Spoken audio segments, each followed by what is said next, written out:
इतिहास साक्षी है कि पुण्य भूमि भारत की गाथा, भारत की अस्मिता, गौरव और राष्ट्रीय स्वाभिमान के लिए विदेशी आक्रांताओं से संघर्ष की महान गाथा है। बर्बर आक्रांता। इतिहास साक्षी है कि पुण्य भूमि भारत की गाथा, भारत की अस्मिता, गौरव और राष्ट्रीय स्वाभिमान के लिए विदेशी आक्रांताओं से संघर्ष की महान गाथा है। आक्रांताओं ने भारत की आत्मा पर चोट करने और भारत का अपमान करने के लिए हमारी संस्कृति और आस्था के केंद्रों को उद्ध्वस्त किया। सोमनाथ, काशी, मथुरा और अयोध्या के मंदिरों का तोड़ा जाना आज भी भारत की स्मृतियों में जीवित है। सन 1528 में अयोध्या में भगवान श्री राम के मंदिर का मुगल आक्रांता बाबर द्वारा तोड़ा जाना ऐसी ही एक अक्षम्य घटना थी जिसने सीधे भारत के सम्मान और आत्मा पर चोट की। कारण साफ था, अयोध्या के श्री राम के मंदिर पर आक्रमण भारत की आत्मा पर आक्रमण था। जहां हर भारतीय के रोम रोम में राम बसते हैं, वह भारत यह अपमान कैसे सहता। राम मंदिर पर आक्रमण भारत को आहत कर गया था। विदेशी हमलावर अपनी बर्बरता दिखाते गए और भारत अपने आत्मगौरव को फिर से पाने के लिए संघर्ष करता रहा। भारत रामलला के जन्म स्थान पर बाबर के नाम पर बने एक ढांचे को देखता और उसे हटाने का संकल्प लेकर शक्ति संजोया करता। हिंदू समाज आत्मसम्मान के रण में डटा रहा और लगातार हमलावरों द्वारा बनाए गए बाबरी ढांचे को हटाने के लिए लड़ता रहा। सरयू कई बार रक्त से लाल हुई। कभी स्थानीय शासकों ने तो कभी साधु संतों और राम भक्तों ने राम जन्मभूमि की मुक्ति के लिए अपने प्राणों की आहुति दी। 74 बार युद्ध हुए। हम कुछ मोर्चे हारे, पर रण जीतने का संकल्प कभी कम नहीं हुआ। हिंदू समाज तलवारों से रक्त रंजित हुआ और उसने हार नहीं मानी। उसका संकल्प अजेय था। 15 अगस्त 1947 को देश की आजादी के साथ सैकड़ों सालों से चले आ रहे इस संघर्ष में नई ऊर्जा और एक नया मोड़ आया। अचानक 23 दिसंबर 1949 को बाबरी ढांचे में श्री राम लला प्रकट हुए। हजारों राम भक्त दर्शन के लिए उमड़ पड़े। तत्कालीन प्रधानमंत्री पंडित जवाहरलाल नेहरू ने उत्तर प्रदेश सरकार को श्री राम लला को विवादित ढांचे से हटाने का आदेश दिया। उत्तर प्रदेश सरकार ने अयोध्या के कलेक्टर को यह काम दिया और यह निर्देश भी कि जरूरत पड़ने पर वे बल का प्रयोग भी करें। अयोध्या के कलेक्टर ने सरकार को उत्तर दिया कि यह नरसंहार के बिना संभव नहीं है और फिर भी वह ऐसा चाहती है तो किसी दूसरे कलेक्टर से यह काम करवा ले। परिणाम स्वरूप रामलला की मूर्ति वहीं विराजमान रही। विवादित ढांचे को बंद कर दिया गया। केवल पुजारी को सेवा अर्चना के लिए भीतर जाने की अनुमति थी। फिर भी राम भक्त विवादित ढांचे के बाहर से प्रभु श्री राम की आराधना करते रहे। भारत के हिंदू समाज के लिए चुनौतियां और बढ़ गई। मामला अदालत में गया। विपक्षी दलों द्वारा अदालत में भगवान श्री राम के अस्तित्व पर सवाल उठाए गए। उनके अयोध्या में ही जन्म लेने का प्रमाण मांगा गया। भारत का जनमानस अब आहत हो उठा था। आजाद भारत में भी हिंदू समाज को अपनी आस्था और श्रद्धा के लिए संघर्ष करना पड़ रहा था।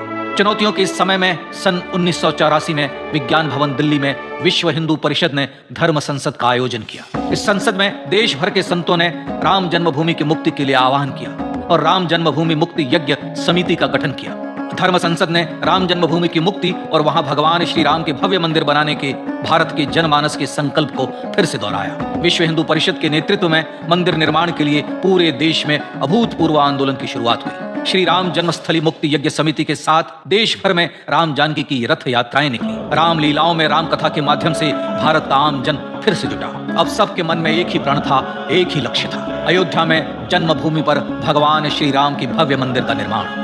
सन 1989 में विश्व हिंदू परिषद द्वारा गांव-गांव से राम शिला पूजन करके अयोध्या भेजी गई। 2,75,000 गांवों से राम शिलाएं अयोध्या पहुंची। भव्य राम मंदिर के शिलान्यास का निर्णय हुआ। पूज्य संत महात्माओं और हिंदू समाज के अन्य प्रमुख नेताओं के निर्णय के अनुसार अनुसूचित जाति के प्रमुख नेता श्री कामेश्वर चौपाल ने 9 नवंबर 1989 को मंदिर निर्माण का पहला पत्थर रखा। राम जन्मभूमि पर मंदिर निर्माण के लक्ष्य की पूर्ति के लिए सन 1990 में सोमनाथ से अयोध्या के लिए श्री लाल कृष्ण आडवाणी ने रथ यात्रा की शुरुआत की। देश में जन भावनाओं का ज्वार उबलने लगा। श्री लाल कृष्ण आडवाणी के रथ यात्रा के साथ साथ मंदिर के लिए जन समर्थन बढ़ने लगा और छद्म सेकुलरवाद बेनकाब होने लगा। इस जन आंदोलन को रोकने की तमाम कोशिशें हुई, पर सब व्यर्थ हुई। विश्व हिंदू परिषद ने देशवासियों से अयोध्या में जन्मभूमि पर मंदिर निर्माण के लिए 30 अक्टूबर और 1 नवंबर 1990 को कार सेवा का आह्वान किया। परिणाम स्वरूप लाखों राम भक्त कार सेवा के लिए देश के कोने कोने से अयोध्या आए। इससे देश की एकात्मता का विराट दर्शन हुआ। कार सेवकों को रोकने के लिए उत्तर प्रदेश के तत्कालीन मुख्यमंत्री श्री मुलायम सिंह यादव ने अयोध्या में परिंदे को भी पर न मारने देने की घोषणा की। स्थितियां गंभीर हो गई। अयोध्या से 100-100, 200-200 किलोमीटर दूर रेलगाड़ियां रोक दी गई। अयोध्या युद्ध भूमि बना दी गई। मार्ग बंद, रेल बंद, चप्पे चप्पे पर पुलिस।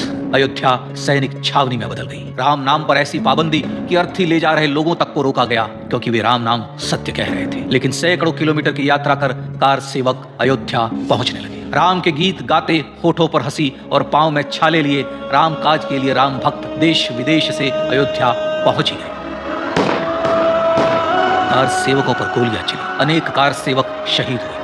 आजाद भारत में जन्मभूमि पर राम मंदिर के लिए कार सेवकों ने फिर एक बार अपना बलिदान दिया, पर कार सेवकों ने विवादित ढांचे पर भगवा फहरा ही दिया और इस तरह कार सेवा सफल हुई। श्री राम जन्मभूमि आंदोलन ने भारत की सुप्त आत्मा को झकझोर कर जगा दिया था। विश्व हिंदू परिषद ने फिर एक बार 6 दिसंबर 1992 को कार सेवा का आह्वान किया। राम भक्तों को कार सेवा करने देने के लिए अदालत में प्रार्थना की गई, पर अदालत ने कोई निर्णय नहीं दिया। परिणाम स्वरूप बौद्ध, जैन, सिख, स्वामीनारायण संप्रदाय, गायत्री परिवार, हर पंथ मत विचार के हिंदू एकत्र हो गए। छूत अछूत का भेद मिटा, जाति की पहचान मिटी, हम सब हिंदू, हम सब सिंधु बन गए। राम सिंधु में ज्वार उठा और देखते ही देखते 6 दिसंबर 1992 को श्री राम जन्मभूमि से बाबरी ढांचा सदा के लिए हट गया। यह क्षण शौर्य, न्याय और सत्यमेव जयते का क्षण था। यह तो धर्मस्ततो जय का क्षण था, पर संघर्ष की गाथा यहां जाकर भी नहीं रुकी। छद्म सेकुलरवादियों द्वारा भारत और भगवान श्री राम के इतिहास को झुठलाने के लिए अदालतों में चुनौतियों का सिलसिला चलता रहा, जो 1950 से चल रहा था। हिंदू सीखचों के बीच से गुजरते हुए भगवान श्री राम का दर्शन करने के लिए विवश थे। यह स्थिति थी आजाद भारत में श्री राम और राम भक्तों की, पर सत्य को तो जीतना ही था। आखिरकार देश के सर्वोच्च न्यायालय के 5 जजों की खंडपीठ ने 9 नवंबर 2019 को ऐतिहासिक निर्णय दिया और यह कहा कि अयोध्या जन्मभूमि परिसर की पूरी 67 एकड़ भूमि रामलला की, और न्यायालय ने भारत सरकार को जन्मभूमि पर मंदिर बनाने के लिए एक ट्रस्ट बनाने का आदेश दिया। सर्वोच्च न्यायालय के आदेश के अनुसार भारत सरकार ने 5 फरवरी 2020 को श्री राम जन्मभूमि तीर्थ क्षेत्र नाम के ट्रस्ट का गठन किया और राम जन्मभूमि न्यास की भूमि जो सरकार द्वारा अधिग्रहित की गई थी, उसे ही नवनिर्मित न्यास को वापस दे दिया गया। 5 अगस्त 2020 को भारत के प्रधानमंत्री श्री नरेंद्र मोदी ने श्री राम जन्मभूमि तीर्थ क्षेत्र के अध्यक्ष पूज्य महंत नृत्य गोपाल दास, राष्ट्रीय स्वयंसेवक संघ के पूज्य सरसंघ चालक डॉक्टर मोहन भागवत एवं उत्तर प्रदेश के मुख्यमंत्री श्री योगी आदित्यनाथ की उपस्थिति में श्री राम जन्मभूमि पर भगवान श्री राम के भव्य मंदिर के लिए भूमि पूजन कर निर्माण कार्य का शुभारंभ किया। इस तरह लगभग 500 वर्षों से राम जन्मभूमि की मुक्ति के संघर्ष का पटाक्षेप हुआ।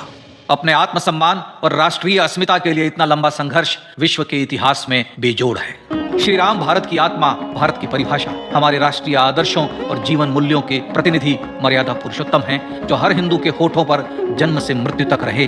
बस यही हर हृदय में प्रार्थना होती है। राम भारतीय राष्ट्रीय स्वाभिमान और आसेतु हिमालय से समुद्र पर्यंत तक जन जन को एकात्मता के बंधन में बांधने वाले रक्षा सूत्र हैं। अयोध्या स्थित श्री राम जन्मभूमि पर बाबर का हमला वास्तव में भारत के स्वाभिमान और राष्ट्रीयता पर हमला था। प्रधानमंत्री श्री नरेंद्र मोदी द्वारा श्री राम जन्मभूमि पर राम मंदिर का पुनः निर्माण न केवल बाबरी मानसिकता का पराभव है, बल्कि संपन्न, सुखी, सुसंस्कृत, सर्वशक्ति संपन्न स्वराष्ट्र का सूर्योदय भी। यह उस राम राज्य की दिशा में वह कदम है जिसकी अभिलाषा राज राजेंद्र चोल, कृष्णदेव राय, छत्रपति शिवाजी महाराज से लेकर महात्मा गांधी तक ने की थी। अयोध्या में जन्मभूमि पर भगवान श्री राम का मंदिर न सिर्फ राष्ट्रीय गौरव होगा, बल्कि वह श्री राम के आदर्शों का राष्ट्र मंदिर होगा।